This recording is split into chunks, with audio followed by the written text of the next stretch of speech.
Bismillahirrahmanirrahim. Assalamualaikum warahmatullahi wabarakatuh. Saya ucapkan kepada penyelia saya sendiri, Dr. Nurmala binti Ismail, dan juga penyaras bagi subjek pengalaman awal di sekolah, PALS, Dr. Siti Salina binti Mustaqim.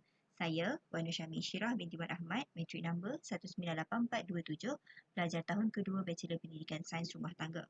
Saya telah mengikuti program pengalaman awal di sekolah pada 20 Januari 2020 sehingga 3 Februari 2020. Pada pembentangan hari ini, saya akan menceritakan tentang latar belakang sekolah, pemerhatian PDPC, budaya sekolah dan budaya kerja dan akhir sekali rumusan kepada aktiviti pengalaman awal di sekolah. Latar belakang sekolah. Sekolah Menengah Kebangsaan Datuk Haji Abdul Kadir ditubuhkan pada tahun 1961 dan pada ketika itu sekolah ini mempunyai pelajar seramai 142 orang. Nama asal sekolah ini ialah Kepala Batas Secondary School. Sekolah ini menawarkan aliran bahasa Inggeris dan merupakan satu-satunya sekolah yang menawarkan aliran bahasa Inggeris di sekitar Kepala Batas dan kawasan sekitar itu. Nama sekolah ini telah ditukarkan kepada nama SMK Datuk Haji Abdul Kadir bersempena nama tokoh tempatan iaitu Tuan Haji Abdul Kadir bin Haji Hassan pada tahun 1980. Sekolah ini pernah menawarkan pendidikan pra-universiti sehingga tahun 2017 dan sekolah ini telah pun menyambut Jubli Emas pada 2020 iaitu ulang tahun ke-50. Visi sekolah ini ialah pendidikan berkualiti, insan terdidik, negara sejahtera. Misi sekolah ini ialah melestarikan sistem pendidikan yang berkualiti untuk membangunkan potensi individu bagi memenuhi aspirasi negara. Lokasi sekolah ini terletak di Jalan Datuk Haji Ahmad Badawi, Kepala Batas seberang Perai Utara Pulau Pinang iaitu di Pekan Kepala Batas. Ini menunjukkan gambar sekolah suatu ketika dahulu dan sekarang. Encik Lim Kin Siang merupakan pengetua pertama sekolah ini dan Encik Yusof Sahari merupakan pengetua sekolah sekarang. Ini merupakan perhimpunan suatu ketika dahulu dan juga perhimpunan kurikulum sekarang. Sekolah ini telah menyambut Jubli Emas pada tahun 2010 dan telah menjemput alumni untuk datang memeriahkan lagi majlis ini. Alumni telah datang menaiki sebuah helikopter yang dipandu oleh Kapten Azahari iaitu alumni sekolah ini sendiri. Sambutan Jubli Emas ini telah mendapat liputan media yang sangat meluas. Infrastruktur Sekolah Menengah Kebangsaan Datuk Haji Abdul Kadir. Sepanjang pengalaman saya di sekolah ini, saya memerhati sekolah ini merupakan sekolah yang agak luas keluasannya kerana sekolah ini turut menyediakan kemudahan asrama kepada pelajar. Asrama Datuk Haji Abdul Kadir terdiri daripada asrama untuk lelaki dan juga asrama untuk perempuan. Sekolah ini dilengkapi dengan infrastruktur dan kemudahan yang sangat lengkap seperti surau, dewan besar, makmal komputer, perpustakaan, bilik kaunseling, bilik seni, makmal bahasa Cina dan juga sekolah ini mempunyai bilik kebal yang menempatkan soalan peperiksaan SPM. Infrastruktur bagi bidang pendidikan sains rumah tangga, sekolah ini mempunyai makmal jahitan, makmal masakan dan juga makmal RBT, reka bentuk teknologi. Pemerhatian terhadap proses pembelajaran dan pemudahcaraan di dalam bilik darjah. Sepanjang program PALS ini, saya telah dibimbing oleh guru pembimbing saya iaitu Puan Hanida binti Daud yang bertudung merah jambu. Beliau merupakan ketua panitia subjek sains rumah tangga. Puan Hanida mengajar subjek sains rumah tangga untuk tingkatan 4 dan juga tingkatan 5. Beliau turut mengajar subjek reka bentuk dan teknologi untuk menengah rendah dan beliau sering mengadakan sesi PNP di bengkel. Aktiviti semasa sesi pengajaran dan pembelajaran. Sepanjang dapat 3 sesi iaitu sesi pertama, sesi teori di mana ilmu dan juga diskusi dijalankan. Sesi yang kedua iaitu sesi pengukuhan di mana aktiviti dan juga soal jawab dilakukan dan akhir sekali sesi ketiga di mana nota akan dibuat oleh pelajar dan guru akan memberikan kerja rumah kepada pelajar.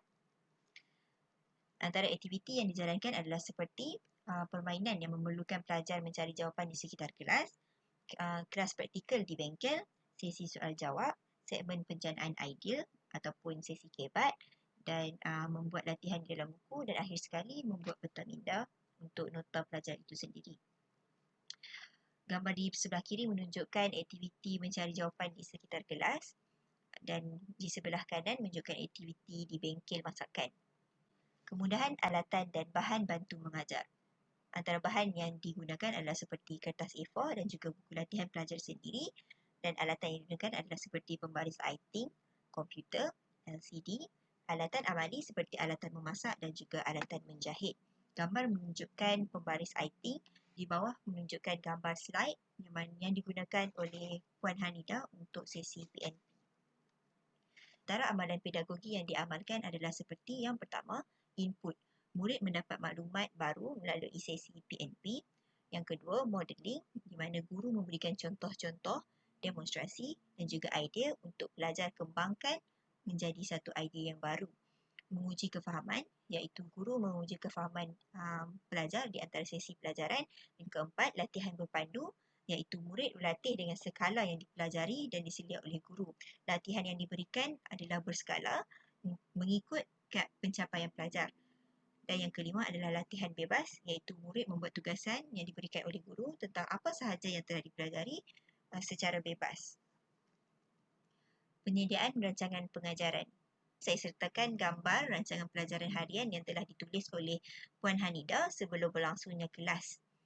Kelewatan pelajar untuk sampai ke bengkel sedikit sebanyak akan mengganggu rancangan pengajaran harian yang telah dikarang oleh guru. Guru memulakan kelas dengan membacakan hasil pembelajaran terlebih dahulu untuk memberikan outline kepada pelajar untuk pelajar nampak apa yang akan dipelajari hari itu. Seindaksi adalah untuk menarik perhatian pelajar pada permulaan sesi PNP, dan Puan Hanida telah menggunakan kaedah bertanyakan kepada pelajar tentang ilmu sedia ada dan diminta pelajar untuk berkongsi berkenaan topik yang akan dipelajari pada hari itu. Di akhir sesi, guru akan meminta pelajar berkongsi kesimpulan pembelajaran ataupun learning outcome yang telah diperoleh oleh pelajar daripada sesi PNP pada hari itu. Pelaksanaan kebat. Pada sesi PALS yang telah saya ikuti, tajuk yang telah kami bincangkan ialah kereta untuk masa hadapan. Puan Hanida telah meminta pelajar untuk melukis kereta untuk masa hadapan mengikut kreativiti sendiri di atas sekeping kertas A4. Dan gambar di bawah menunjukkan gambar yang telah ditemui oleh Puan Hanida sewaktu beliau membuat carian di dalam Google, dan bentuk kereta yang dijumpai itu menyerupai seakan-akan apa yang telah dilukiskan oleh pelajar. Jadi di sini kita dapat lihat pelajar dapat berfikir dengan kreatif dan kritis untuk mencipta sesuatu yang baru. Sepanjang pengalaman saya mengikuti Puan Hanida untuk sesi PNP, saya dapat melihat pelaksanaan kebat yang dijalankan oleh Puan Hanida adalah berasaskan problem-based learning, student-centered learning dan juga mencipta dan mereka. Kebaikan, kelemahan dan penambahbaikan yang boleh dilakukan. Kebaikan, bahan dan alatan yang mencukupi dan juga kepelbagaian aktiviti semasa sesi PNP menyebabkan pelajar seronok dan tertarik untuk belajar. Kelemahan adalah seperti kelas di bengkel yang panas dan suram membuatkan pelajar mengantuk dan berpotensi untuk hilang perhatian. Sesi PNP yang kurang menggunakan teknologi memandangkan sesi PNP lebih banyak dilakukan di bengkel. Akhir sekali, penekanan kebat yang kurang. Penambahbaikan yang boleh dilakukan adalah seperti guru boleh mengadakan kelas di kelas pelajar ataupun guru boleh menghias bengkel supaya kelihatan lebih menarik.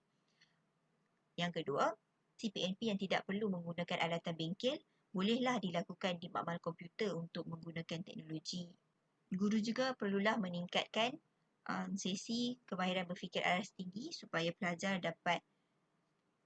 dapat membentuk pelajar yang biasa untuk berfikir secara kreatif dan kritis. Persediaan sebagai bakal guru. Sepanjang mengikuti program pengalaman awal di sekolah ini, saya mendapati untuk menjadi seorang guru yang hebat, saya perlulah mengasah kemahiran menggunakan teknologi untuk diaplikasikan dalam sesi PNP suatu hari nanti. Dan saya juga perlu mengasah kemahiran berkomunikasi bersama pelajar. Hal ini kerana saya dapati pelajar adalah dari pelbagai latar belakang dan kita perlu mempunyai kemahiran berkomunikasi yang berkesan dengan murid yang pelbagai karenah ini. Saya juga perlu menguasai kaedah pengajaran abad ke-21 supaya saya dapat mengikuti arus peredaran zaman dan juga bersesuaian dengan pelajar yang semakin moden. Dan akhir sekali, saya haruslah menjadi seorang guru yang fleksibel dengan perubahan yang berlaku. Seperti yang kita lihat sekarang, apabila berlakunya pandemik coronavirus ini, guru-guru harus menerima perubahan norma baru, iaitu mengadakan sesi PNP secara atas talian. Refleksi terhadap budaya sekolah dan budaya kerja. Aktiviti co-curriculum. Saya telah memilih latihan kawat kaki sebagai aktiviti co-curriculum untuk saya bentangkan pada hari ini. Proses pengendalian aktiviti. Yang pertama, pelajar perlu berkumpul di Dewan Besar sebelum bersurai mengikut unit berreform masing-masing. Yang kedua, pelajar akan ke tempat perjumpaan yang telah ditetapkan oleh pihak sekolah dan mengikut arahan daripada guru pembimbing. Dan akhir sekali, yang ketiga, pelajar akan menjalankan latihan kawat kaki, kebaikan, kelemahan dan penambahbaikan. Kebaikan untuk aktiviti kawat kaki ini ialah dapat memupuk semangat berpasukan kerana aktiviti ini dijalankan mengikut unit uniform masing-masing dalam kumpulan kecil, memupuk nilai kepimpinan. Hal ini kerana dalam organisasi unit beruniform ini akan dilantik pemimpin-pemimpin dari kalangan pelajar. Pelajar juga akan memberi arahan sewaktu latihan kawat kaki berlangsung. Kelemahan kepada aktiviti kawat kaki ini ialah pengetahuan dan kemahiran guru-guru yang kurang dalam bidang kawat kaki. Melalui pengalaman saya yang telah mengikuti pergerakan Puteri Islam Malaysia, saya dapati guru-guru kurang pengetahuan dalam berkenaan kawat kaki. Jadi, guru-guru meminta pelajar yang pernah menyertai kawat kaki pada musim lepas untuk berkongsi ilmu dengan pelajar yang lain dan juga mengajar pelajar lain untuk kawat kaki. Tempat pelaksanaan yang tidak sesuai. Saya dapati ada unit uniform yang ditempatkan di kantin sekolah. Jadi, saya berpendapat tidak sesuai jika mahu melakukan aktiviti kawat kaki ini di kantin sekolah. Pentingan aktiviti co-curriculum kepada profesion keguruan. Aktiviti co-curriculum ini menyediakan peluang kepada guru-guru untuk memupuk kemahiran insaniah dalam kalangan pelajar. Dan kemahiran ini terhad untuk diajarkan di dalam kelas. Membuka peluang kepada guru-guru untuk lebih mengenali pelajar mereka kerana pelajar berkelakuan berbeza di dalam bilik darjah dan juga di luar bilik darjah. Aktiviti co-curriculum juga membantu guru-guru untuk menilai kemahiran pelajar apabila di luar bilik darjah. Dan akhir sekali, aktiviti co-curriculum juga membentuk guru-guru yang cekap untuk mengurus dan juga memimpin pelajar. Budaya sekolah dan budaya kerja.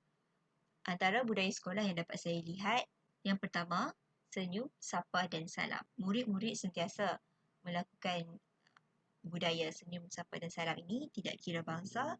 Murid yang Islam akan memberi salam, manakala murid yang bukan Islam akan mengucapkan selamat sejahtera. Bacaan doa sebelum sesi pembelajaran. Setiap hari, sekolah ini akan mengadakan satu sesi bacaan doa sebelum sesi pembelajaran dimulakan, iaitu pada awal pagi dan doa dibacakan oleh ketua pelajar. Budaya yang ketiga ialah budaya beratur sebelum masuk ke kelas. Pelajar tingkatan 1 akan beratur sebelum masuk ke kelas mereka bagi mengelakkan perkara yang tidak diingini daripada berlaku, seperti kes kecurian, pergaduhan dan sebagainya. Pelajar sekolah ini perlu menunaikan solat fardu zuhur secara berjemaah sebelum pulang ke rumah masing-masing. Guru bertugas akan tunggu di pagar sekolah dan tidak akan mengizinkan pelajar yang Islam untuk meninggalkan kawasan sekolah sebelum menunaikan fardu zuhur secara berjemaah di surau. Budaya kerja. Saya dapati guru-guru mematuhi waktu bekerja dengan begitu patuh. Masuk ke kawasan sekolah sebelum pukul 7.20 pagi. Jika guru lambat, pagar sekolah akan ditutup. Jika guru itu datang selepas 7.20, guru itu perlu memarkir keretanya di luar kawasan sekolah dan jalan kaki sehingga masuk ke sekolah.